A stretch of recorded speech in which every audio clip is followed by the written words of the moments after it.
Bienvenue à tous. Une situation peu rassurante.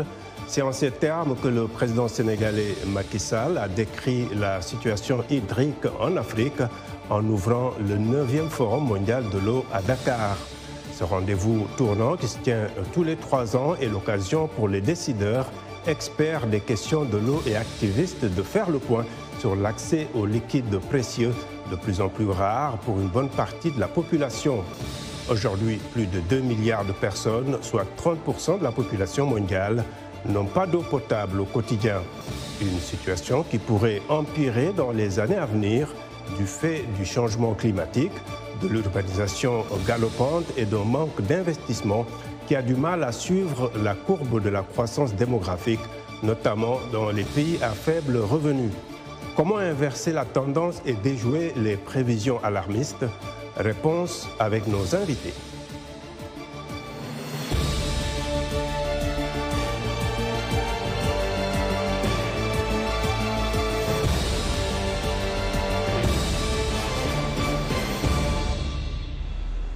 Le 22 mars, c'était la 29e journée mondiale de l'eau.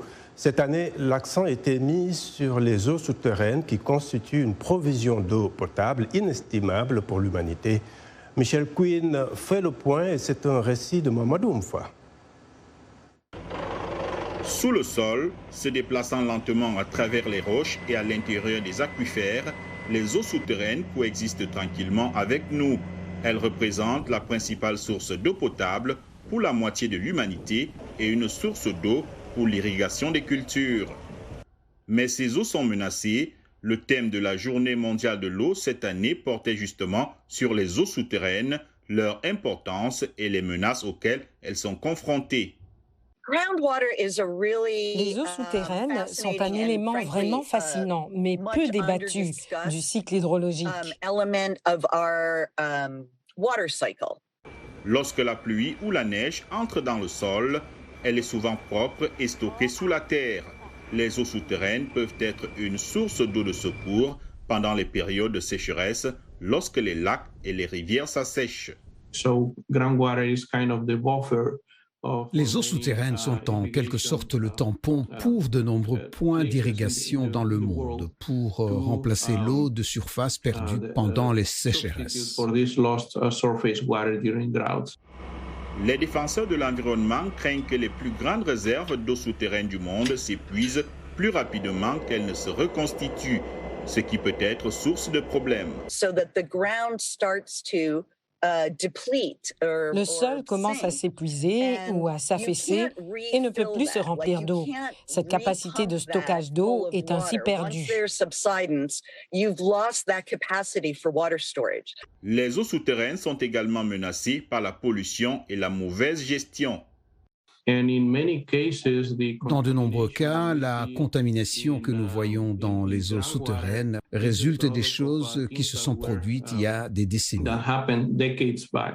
Pour les défenseurs de l'environnement, les gens devraient s'interroger sur la source de leur eau et pousser leurs élus à inclure la gestion de l'eau dans l'élaboration des futures politiques de croissance. Nous devons nous assurer que nous examinons l'ensemble du système et pas seulement un élément. Alors que la population mondiale devrait continuer de croître, les experts affirment qu'une meilleure compréhension et une meilleure gestion des eaux souterraines de la planète seront essentielles pour notre survie. Voilà, merci beaucoup Mamadou Mfa. À présent, nos invités pour le débat, tous en ligne de Dakar. Nous aurons tout de suite au téléphone Abdoulaye Sène, qui est le secrétaire exécutif du 9e Forum mondial de l'eau. Toujours au téléphone dans la capitale sénégalaise, Mariam Dem, directrice des projets spéciaux à WaterAid. Et sur Skype, nous avons Bram Williams, qui est responsable du service eau, hygiène et assainissement à Action contre la faim. Alors, je vais démarrer avec vous, Mariam. L'UNESCO qui avertit dans un rapport que les ressources en eau souterraine passent trop souvent inaperçues ou encore ignorées et que les réserves mondiales sont souvent mal gérées ou sous-évaluées. exposés à des risques de pollution. Cela veut-il dire que nous avons assez de ressources pour faire face au manque d'eau, mais qu'elles ne sont juste pas suffisamment exploitées? Bonjour Abdurrahman, et je salue aussi les autres membres de ce panel, mon frère Sen et le collègue de Action contre la faim. Merci pour votre question si pertinente. Tout à fait, je crois qu'il y a les rapports aussi bien de l'UNESCO que le rapport que WaterAid aussi a eu à faire avec l'Institut de géologie de la Grande-Bretagne montre que c'est un mythe de penser qu'il n'y a pas suffisamment de ressources en eau souterraine pour le continent. Il y en a suffisamment. Cependant, il faut rendre ces ressources disponibles, accessibles pour l'eau potable, pour aussi l'irrigation, etc. Donc, il faut investir plus dans la connaissance de ces ressources et il faut aussi investir plus dans la mise à disposition et l'accessibilité de ces ressources. Et c'est à ça que vraiment nous appelons les gouvernements, les institutions multilatérales et le secteur privé, parce que il y va vraiment de la réalisation des engagements qui ont été pris, notamment l'accès à l'objectif de développement durable et assainissement. D'accord. Alors, Bram, avec la raréfaction de l'eau, est-ce qu'on doit craindre une sorte de, je vais le mettre en ces termes, de compétition entre zones urbaines et zones rurales, ces dernières n'ayant pas vraiment ce pouvoir de lobbying, si on peut le dire ainsi, que les grandes villes ont? Merci beaucoup pour cette question. Bonjour à tout le monde. D'abord, je voudrais dire qu'en termes de raréfaction de l'eau, c'est une question qui concerne tant le milieu urbain que le milieu rural. Et ça se voit exacerbé, notamment à travers le changement climatique. Donc on voit très clairement une intensité de pluie en saison de pluie et une intensité de saisons sèches qui s'alternent. On voit plus de ruissellement et donc des pertes d'eau. De façon globale, et donc de l'érosion des terres, et donc moins d'infiltration des eaux dans les aquifères. Donc le changement climatique a énormément d'effets sur la capacité des aquifères à alimenter les villes et le milieu rural en termes d'eau potable. Maintenant, surtout en situation de crise et des situations fragiles, c'est 8 sur 10 ménages qui n'ont pas d'accès à l'eau potable, ils habitent au milieu rural. Donc il y a un déséquilibre total, si vous voulez, entre le milieu rural et le milieu urbain. Le cas d'Ouganda, si je peux juste citer un exemple, il y a 80% d'accès à l'eau potable en milieu urbain contre 45% d'accès en milieu rural, tout simplement. Enfin, un dernier point, en milieu urbain, il y a aussi énormément d'inégalités. On peut avoir une ville où des grandes franges de population n'ont aucun accès à l'eau potable. Et ça, c'est évidemment aussi un grand souci à relever. Qu'est-ce qu'on peut faire ? On pourra revenir sur ce qu'on peut faire. Alors, on a pu avoir Abdoulaye Sen, le secrétaire exécutif de ce Forum mondial de l'eau, au téléphone. Alors, Monsieur Sen, avec une population africaine qui non seulement va doubler d'ici 30 ans, selon les projections, mais qui s'urbanise de plus en plus, est-ce qu'on devrait s'inquiéter? Le discours du président Sall à l'ouverture était assez alarmiste, n'est-ce pas? Il était alarmiste, peut-être pas autant. En tout cas, il interpelle le discours du président de la République sur l'urgence à replacer l'eau au cœur des priorités. Parce que, comme vous l'avez indiqué, l'eau reste une ressource indispensable pour la vie, pour le développement. Et nous savons tous, comme vous l'avez indiqué, que nous nous acheminons vers une augmentation très important des besoins en eau, pour d'abord la consommation domestique, mais aussi pour les besoins agricoles et également pour les autres besoins économiques.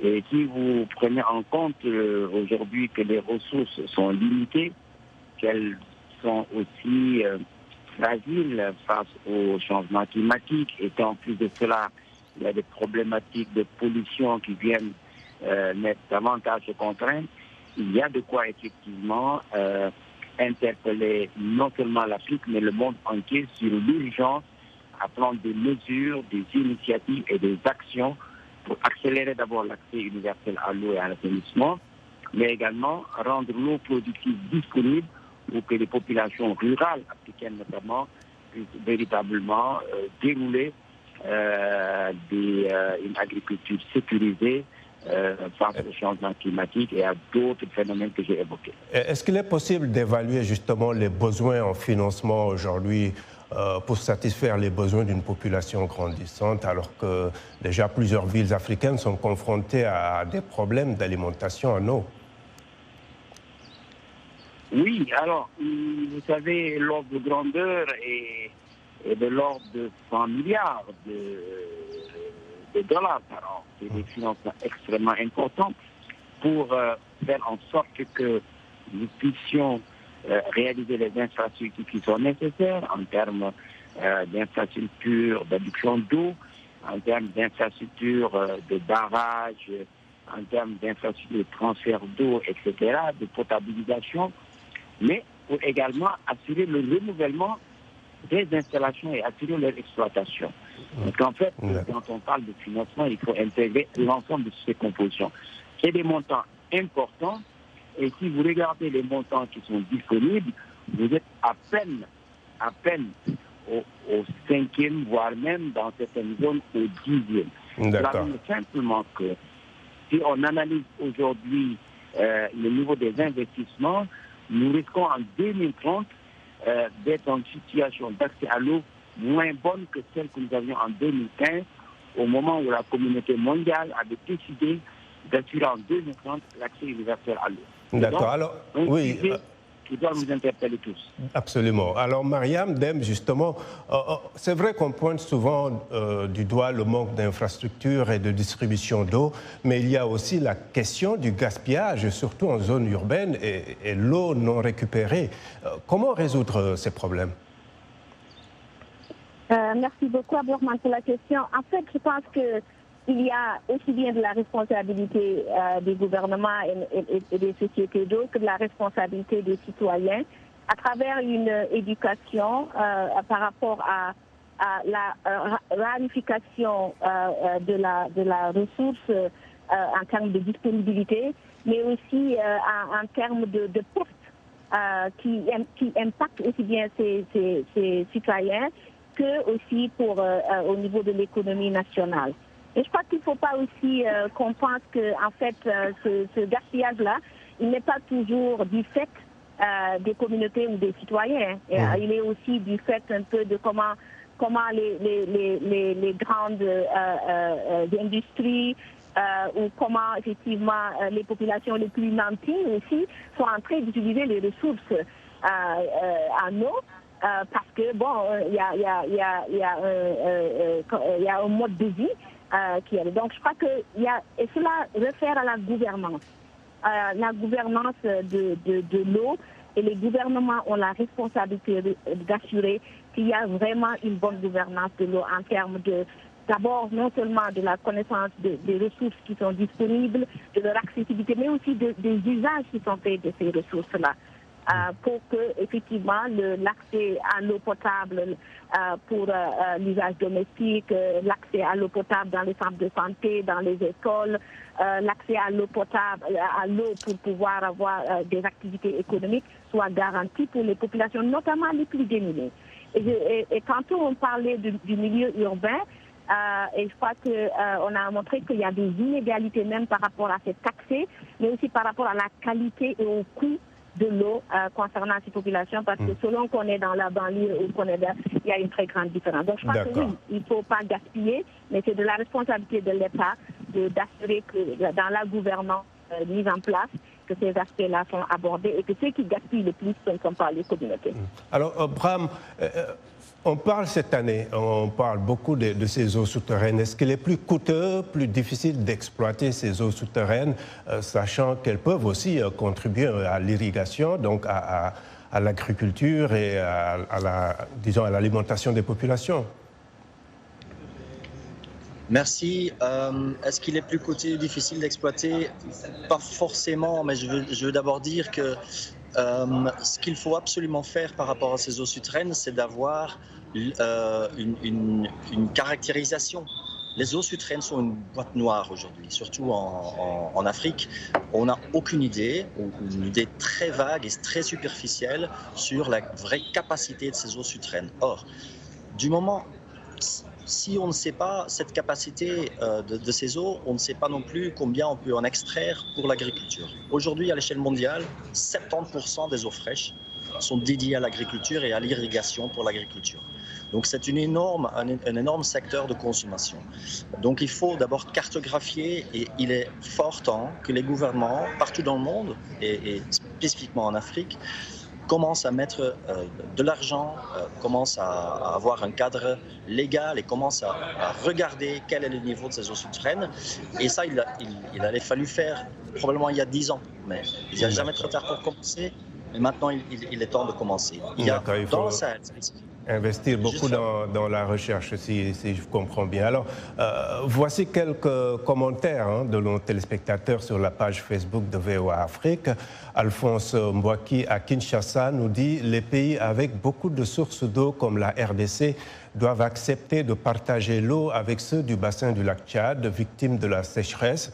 Aussi, les États qui ont beaucoup d'autres défis à relever doivent autoriser la privatisation du secteur de l'eau. » Yao Marcelin Kofi à Abidjan, Côte d'Ivoire, nous écrit, dit « L'eau qui est source de vie est malheureusement source de mort en Afrique car elle est de mauvaise qualité. Nos gouvernants devraient prendre à bras le corps la question de l'eau pour étancher la soif des populations africaines pour qui l'eau potable est une denrée rare. » Et puis Aladoum Ruben au Tchad nous dit que comme l'électricité, l'accès à l'eau est un sérieux problème au Tchad. Même les populations qui habitent les grandes villes n'arrivent pas à avoir l'eau de la STE en permanence. Pour résoudre le problème, à défaut de construire les châteaux partout, que le gouvernement fasse de son mieux pour réaliser des forages dans les villages. Voilà, merci de rester fidèle à VOA Afrique. Washington Forum revient après une courte pause.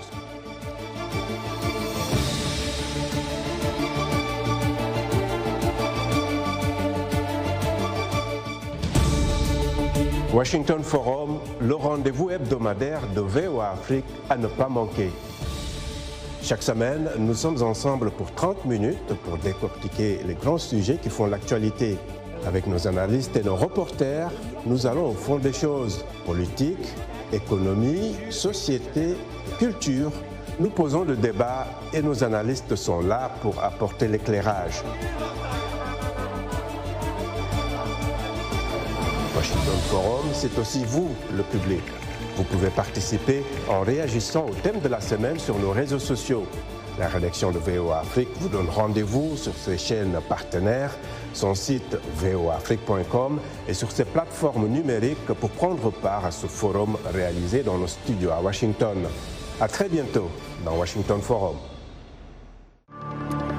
L'actualité africaine au quotidien, c'est ce que vous propose VOA Afrique. Je suis Anastasie Tudièche à Kinshasa.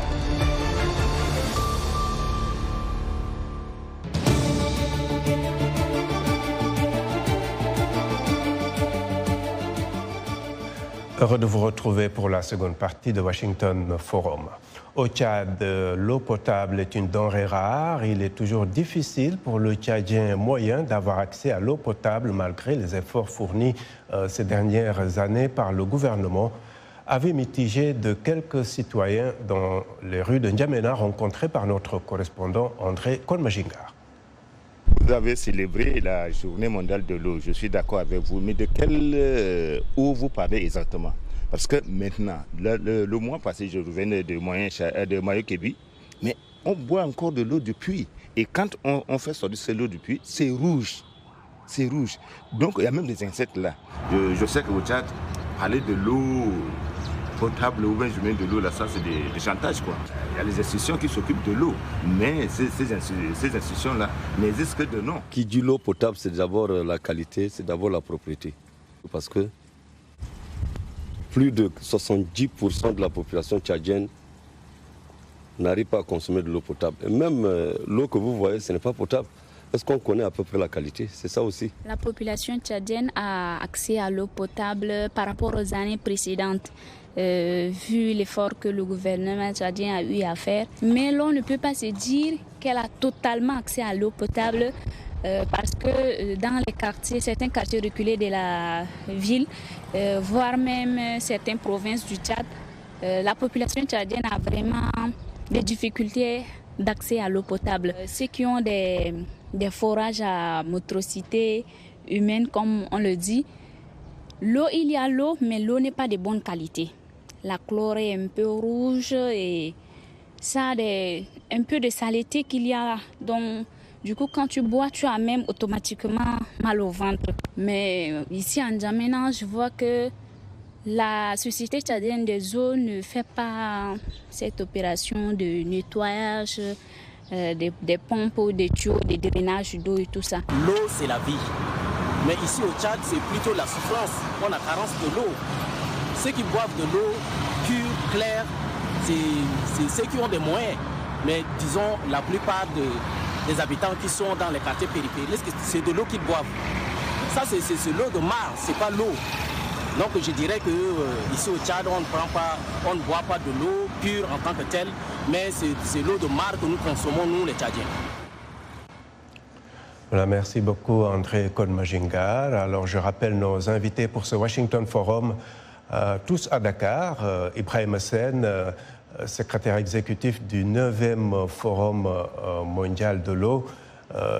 À Dakar, toujours, Mariam Dem, directrice des projets spéciaux à WaterAid, et Bram Riems, responsable du service eau, hygiène et assainissement à Action contre la faim. Alors, Monsieur Sen, des engagements seront certainement pris à l'issue de ce forum de Dakar, mais qu'attendez-vous de cette rencontre, surtout à 1 an de la conférence des Nations Unies sur l'eau? Oui, des engagements très importants ont déjà commencé à être pris. Dans le cadre de ce forum, nous avons entendu à l'occasion de différentes rencontres, des sessions et panels de haut niveau, des annonces particulièrement prometteuses de la Banque mondiale, de la Banque africaine de développement, de la Banque islamique de développement, de l'UNESCO, mais aussi à travers le panel des CEO que nous avons organisé. Nous avons enregistré des engagements extrêmement importants. Je voudrais peut-être dire que globalement, notre ambition à travers ce forum de Dakar, c'est de remettre l'eau au cœur des priorités, de faire en sorte que dans un continent comme celui de l'Afrique, où les problèmes d'accès à l'eau sont des contraintes extrêmement importantes pour le bien-être, pour également la sécurité des populations, que nous puissions avoir des engagements importants pour accélérer l'action en vue de l'accès universel à l'eau. Ça, c'est une de nos premières priorités. L'autre priorité, c'est également de faire prendre des mesures pour assurer la sécurité des ressources face au changement climatique, face à la pollution liée notamment à l'exploitation minière, face également aux autres menaces qui aujourd'hui laissent apparaître des risques importants sur les ressources en eau. L'autre priorité, c'est de faire aussi en sorte que Dakar soit l'occasion d'affirmer et de construire surtout des synergies et des initiatives pour que l'eau soit davantage un connecteur, un facteur de paix plutôt qu'un facteur conflictuel. Ensuite, c'est important pour nous, c'est de faire en sorte que l'eau puisse bénéficier de toutes les attentions afin d'offrir un levier pour la création d'emplois au profit des jeunes, pour l'amélioration de l'attractivité du monde rural et pour lutter contre l'exode rural et contre l'immigration. Ce sont des ambitions importantes qui devront être soutenues par des financements importants, par la science, les connaissances et aussi par la gouvernance, une gouvernance qui soit participative et inclusive. D'accord. Alors, Mariam Dem, l'ONU n'avait pas organisé une conférence sur l'eau depuis 1977. Alors, qu'attendez-vous de celle de l'année prochaine à New York? Nous attendons qu'elle soit un moment de rupture parce que nous nous rendons compte qu'il y a urgence il y a urgence à mettre plus de financement, il y a urgence à avoir une bonne gouvernance, il y a urgence à réaliser, à avoir collecté des données fiables et à les analyser et à avoir des politiques qui répondent vraiment, qui puissent adresser les déficits qu'il y a, en termes, notamment pour les populations les plus pauvres et parmi lesquelles les populations de l'Afrique. Donc, nous attendons aussi une plus grande implication des acteurs d'aujourd'hui, que sont les jeunes. Qu'il y ait une plus grande implication des acteurs femmes, parce qu'elles sont au centre de cette question de l'eau potable, de l'hygiène et de l'assainissement. Mais au-delà de ça, elles sont aussi généralement celles qui subissent le plus gros poids du non-accès à ce droit le plus élémentaire. Donc, il y a aussi à aider les gouvernements, parce qu'on se rend compte qu'il faut plus de financement, mais on se rend compte que même les financements disponibles ne sont pas totalement utilisés. Parce que justement, on n'a pas de données pour avoir des programmes bien structurés. Et donc, la BAD en a parlé, et souvent aussi, beaucoup de bailleurs indiquent que ça, c'est un problème. Donc, on attend la rupture, en fait. On attend la rupture dans les façons de faire. D'accord. Alors, voilà. Bram, est-ce que vous craignez un peu qu'avec les crises comme le conflit en Ukraine actuellement ou la pandémie de Covid-19, que ces crises-là nous détournent un peu l'attention des décideurs des questions de l'eau dans les pays en développement? Et autrement dit, comment est-ce qu'il faut garder l'attention sur ce problème d'accès à l'eau avec tout ce qui se passe? Merci. J'espère que l'attention ne sera pas détournée à l'Ukraine et au Covid-19 ou à autre chose, parce qu'essentiellement, le conflit en Ukraine, il est au fond aussi une crise de l'eau. Et le Covid-19, je vous rappelle, est aussi essentiellement une crise d'hygiène. Or, beaucoup de populations, par exemple en Afrique, ils veulent se laver les mains, mais ils ne peuvent pas, parce que d'abord, ils n'ont pas accès à l'eau potable, et encore moins à l'accès à l'eau pour pouvoir se laver les mains. Donc, ce sont essentiellement des conflits wash, on peut dire. Donc, on espère que d'ici aussi la conférence l'année prochaine, 2023 des Nations Unies que vous avez mentionné, on aura plus d'attention sur notre secteur. On va continuer en tant qu'acteur dans le secteur, dans le domaine humanitaire, à mettre l'eau et la crise de l'eau sur l'agenda des décideurs. Et on espère aussi enfin que la conférence l'année prochaine va prendre des décisions concrètes, mesurables, pour pouvoir atteindre les objectifs de développement durable. D'accord, on n'a pas beaucoup de temps, mais Mariam, l'Afrique et les zones de conflit, par exemple, comme au Sahel, ça rend encore plus compliqué la question de l'accès à l'eau, n'est-ce pas? Tout à fait. Et votre question est aussi très pertinente. Au niveau de Ouattara, en fait, on regarde l'aspect quand ces conflits-là déplacent des populations qui viennent s'installer dans des zones où déjà il y a un déficit par rapport à l'accès à l'eau potable. Il y a un déficit pour avoir l'eau pour des activités économiques, etc.